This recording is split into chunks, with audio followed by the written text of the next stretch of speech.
తోటకూర ఉల్లికారం సింపుల్గా ఎలా చేయాలో చూద్దానండి. అంతకంటే ముందు ఛానల్ని కొత్తగా చూస్తున్నట్లయితే సబ్స్క్రైబ్. ముందుగా అయితే ఆనియన్స్ని కట్ చేసుకొని పక్కన పెట్టండి. ఇప్పుడైతే స్టవ్ మీద కడాయి పెట్టుకొని 1 స్పూన్ జీలకర్ర, ధనియాలు, శనగపప్పు, ఎండుమిర్చిని కూడా వేసుకొని బాగా వేయించి పక్కన పెట్టండి.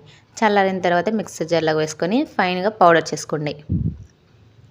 ఇప్పుడు దాంట్లో ముందుగా కట్ చేసి పెట్టుకున్న ఆనియన్స్, వెల్లుల్లి, ఉప్పు, కారం, కొద్దిగా బెల్లం వేసి పేస్ట్ చేసి పక్కన పెట్టండి. ఇప్పుడైతే తోటకూరని చిన్నగా చాప్ చేసుకోండి. ఇప్పుడు కడాయిలో 1 స్పూన్ ఆయిల్ వేసుకొని తాలింపు వేసి బాగా వేయించండి. వేగిన తర్వాత చాప్ చేసుకున్న తోటకూరలో కొద్దిగా పసుపు వేసి ఒకసారి బాగా మిక్స్ చేసి మూత పెట్టి మగ్గపెట్టండి.